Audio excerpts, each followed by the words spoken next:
Hello बच्चों, ये आपका है सॉल्यूशन ऑफ टाइप नंबर 3। कल चैप्टर नंबर 9 में मैंने कल आपको चैप्टर नंबर 9 के अंदर कल आपको टाइप नंबर 3 के क्वेश्चंस कराए थे।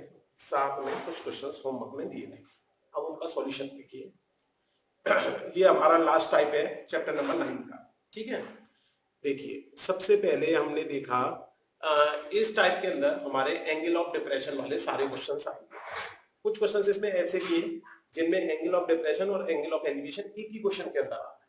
ठीक है, तो इसलिए एंगल ऑफ डिप्रेशन में जितने भी क्वेश्चन आते हैं, चाहे दोनों एंगल एंगल ऑफ डिप्रेशन के हैं, चाहे एक एंगल एंगल ऑफ डिप्रेशन एक एंगल ऑफ एलिवेशन का है, वो सभी क्वेश्चंस हमने इसमें एक ही में इंक्लूड कर दिए। ठीक है, बेकार में नेक्स्ट टाइप बनाते हैं उसे। तो देखिए सबसे पहले एग्जांपल नंबर 6। एग्जांपल नंबर 6 आप देख लीजिए बुक में। एग्जांपल नंबर 6 कल मैंने आपको वीडियो में बता दिया था कौन सा वाला है, क्योंकि कुछ बुक्स में अलग अलग नंबर पे आ जाता है, इसलिए वो देख लेना। मैं वैसे समझा देता हूं, आप मिलाओगे तो मिल जाएगा आपको। मल्टी स्टोरी बिल्डिंग दे रखी थी एक, जो कि हमने एच मीटर की मान ली, लेट मान लिया कि वो मल्टी स्टोरी बिल्डिंग हमारी कितने की है, एच मीटर की है। अब साथ में एक छोटी बिल्डिंग भी दे रखी थी जो कि हमारे 8 मीटर। क्वेश्चन क्या कहा उसने कि इसके जो टॉप है, मल्टी ये जो सिंगल बिल्डिंग है हमारी सीडी, इस बिल्डिंग का टॉप जो है वो इस बिल्डिंग के टॉप के साथ एंगल ऑफ डिप्रेशन बना रहा है 30 डिग्री।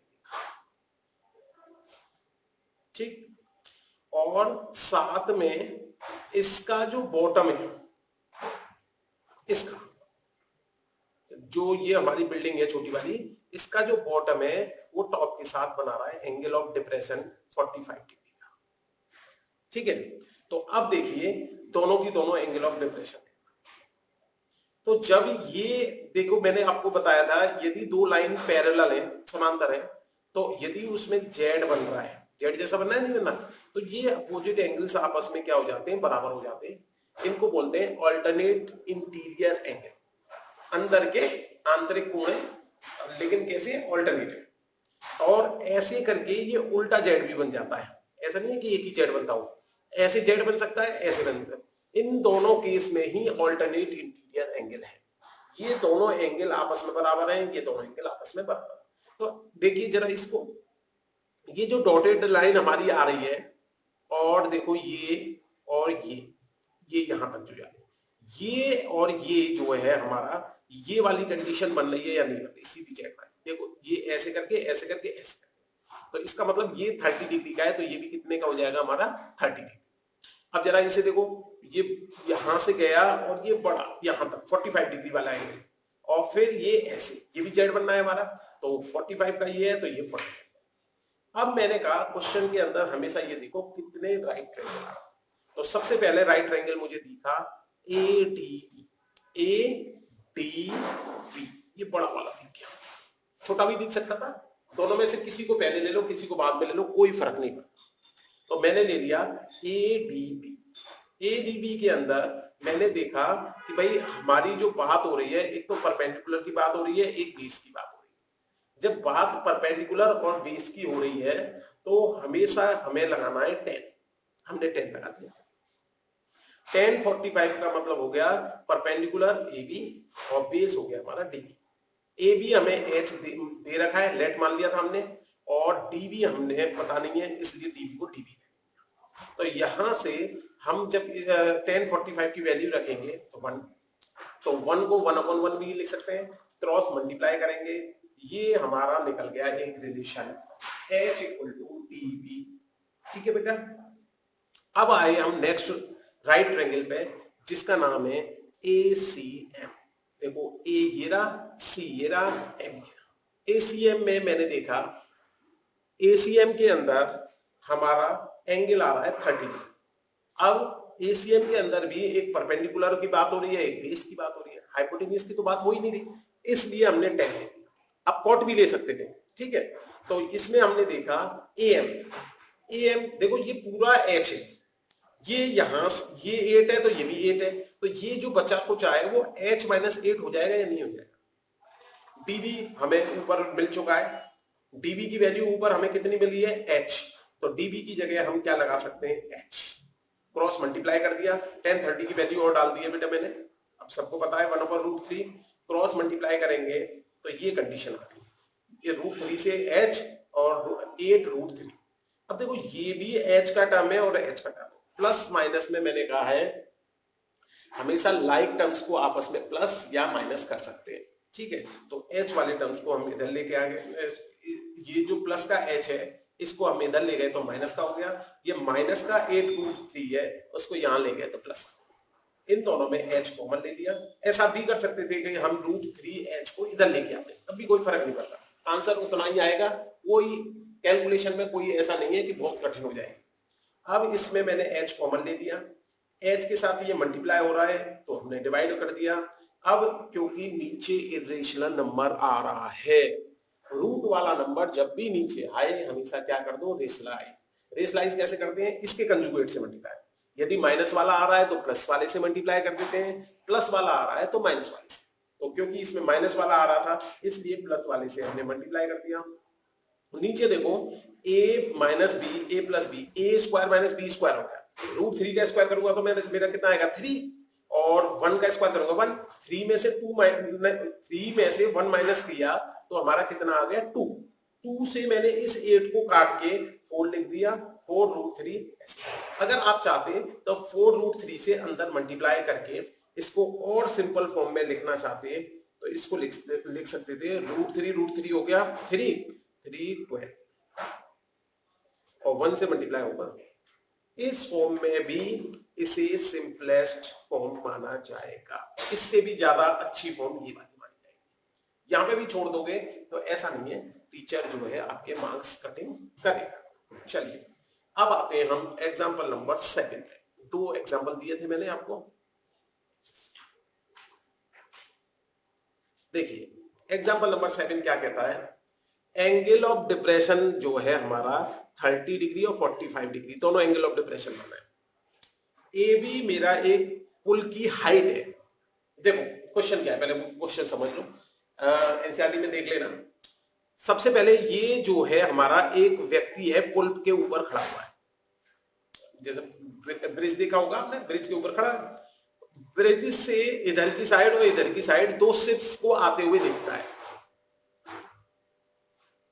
या मान लो बोट को देखता है, ठीक है। सॉरी ये वो शिप वाला नहीं है, सॉरी बेटा, ये है, ये व्यक्ति ब्रिज के ऊपर से नदी के पहले किनारे को देखता है और उसके अपोजिट किनारे को देखता है, जब और बिल्कुल सीध में दिखता है, ठीक। तो जब फर्स्ट किनारे को देखता है तो एंगल ऑफ डिप्रेशन उसका जो है यहां से देखता है तो 30 डिग्री का बनता है, और जब ये दूसरे किनारे को देखता है तो उसका एंगल ऑफ डिप्रेशन जो है 45 डिग्री का बनता है। अब मैंने बता रखा है यदि 2 पैरेलल लाइंस आ रही हैं और ये उल्टा जेड बन जाए या सीधा जेड बन जाए, देखो यहाँ पे कौन सा बनना है, सीधा जेड बनना है, तो ये 30 डिग्री का है तो ये भी कितने का हो जाएगा 30 का। इधर देखो, इधर उल्टा जेड बन गया, देखो उल्टा जेड बन गया, नहीं बन गया, ये वाला 45 का है तो ये वाला भी कितने का हो जाएगा 45 का। ये 30 वाले केस में सीधा जेड बन गया, 30 का है तो ये भी कितने का हो जाएगा 30 का। समझ में आ गया होगा। हमेशा ध्यान रखो एंगल ऑफ डिप्रेशन के हर क्वेश्चन में अल्टरनेट इंटीरियर एंगल रखना है, ठीक है, आंतरिक कोण। अब देखो इसके बाद ये जो है सीडी, हमने इस जो नदी है, नदी की चौड़ाई को मान लिया सीडी, उसने हमसे नदी की चौड़ाई ही निकालने के लिए क्वेश्चन में कहा है। साथ में उसने क्वेश्चन में हमें ये दे दिया जो नदी का सतह है, जो पानी की सतह जहां पे होगी वहां पर उससे ऊपर पुल की जो हाइट है वो 3 मीटर और है, इतना हमें गिवन है क्वेश्चन में। तो सबसे पहले हमें दिखा कितने राइट एंगल दिख रहे हैं, तो एक पहला राइट एंगल मुझे जो दिखा वो ACB।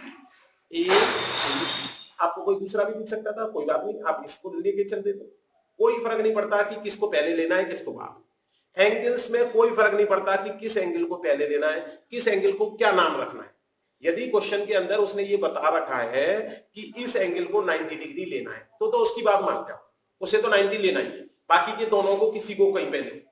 साथ में यदि क्वेश्चन में ये क्लियर ही नहीं किया कि किसको 90 लेना है, तो तीनों एंगल को, किसी भी एंगल को कहीं पे भी लो, कोई फर्क नहीं पड़ता। ये तो नाम है, कुछ भी नाम रख दो, ठीक है।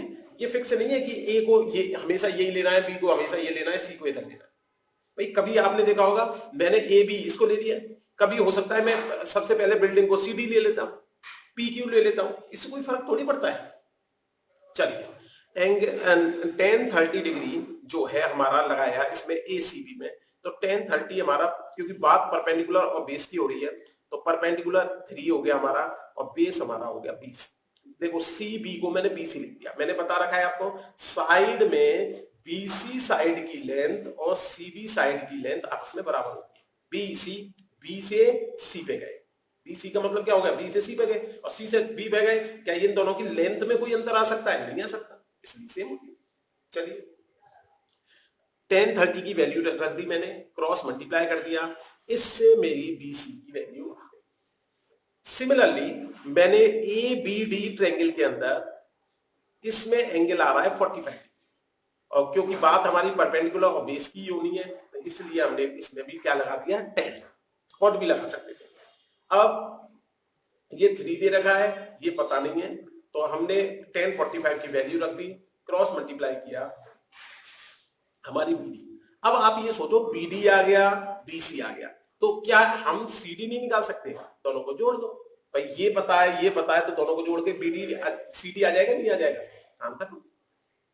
चलिए इसके बाद देखिए, अब √3 की वैल्यू यदि क्वेश्चन में कही होती तो रखते, क्वेश्चन में नहीं कही है तो आपकी। देखिए बेटा क्वेश्चन नंबर 13 क्या कहता है, बहुत डी और सी दो शिप्स हैं हमारे। पहला वाला जो डी शिप है वह लाइट हाउस से, लाइट हाउस क्या होता है कि हम जो है एक टावर सा बनाया, ऊपर लाइट लगा देते हैं उसमें, ठीक है, जिससे कि दूर से ही कोई व्यक्ति देख ले। तो यहां पर लाइट हाउस के टॉप पर बैठा हुआ एक व्यक्ति पहले शिप डी को देखता है, जिसका एंगल ऑफ डिप्रेशन 30 डिग्री का बनता है। देखो 30 डिग्री, ये रेड वाला, और एक एंगल शिप सी को देखता है जिसका एंगल ऑफ डिप्रेशन 45 डिग्री का बन रहा है। हमें ये पूछ रहा है कि शिप सी और शिप डी के बीच की दूरी क्या है, डिस्टेंस कितना है, ठीक है, और जबकि लाइट हाउस की लेंथ हमारी 75 मीटर दे रहा है। ये है क्वेश्चन। अब देखिए सबसे पहले मैंने आपको बता रखा है ये दो पैरेलल लाइंस होती हैं, अगर सीधा जेड बनेगा तो भी alternate opposite alternate interior angle, और अगर उल्टा जेड बन जाए तो भी अल्टरनेट। अब देखो यहाँ पे ये जो 30 डिग्री वाला है ये सीधा जेड बन रहा है, ये 30 हो गया, ये 30, ये 45 डिग्री वाला है ये भी सीधा जेड बन रहा है, ये 45, ये 45। अब हमने देखा कितने राइट ट्रायंगल आ रहे हैं, तो आपने कहा एक तो आ रहा है सर ए सी बी, एक आ रहा है डी बी। ए सी बी को लिया, मान लीजिए किसी को भी हम पहले ले सकते हैं, कोई फर्क नहीं पड़ता। ए सी बी को लिया, ए सी बी के अंदर हमारा एंगल आ रहा है 45 डिग्री, बात परपेंडिकुलर और बेस की हो रही है, इसलिए हमने ले लिया 10। तो ये हमारा 75 दे रखा है, ये बीसी हमें पता नहीं है, 10-45 की वैल्यू 1 होती है, इसके नीचे 1 लगा सकते हैं, क्रॉस मल्टीप्लाई करेंगे बीसी की वैल्यू, जबकि उसने क्वेश्चन में हमें सीडी की वैल्यू पूछी, तो अभी काम नहीं हुआ हमारा। चलिए कोई बात नहीं।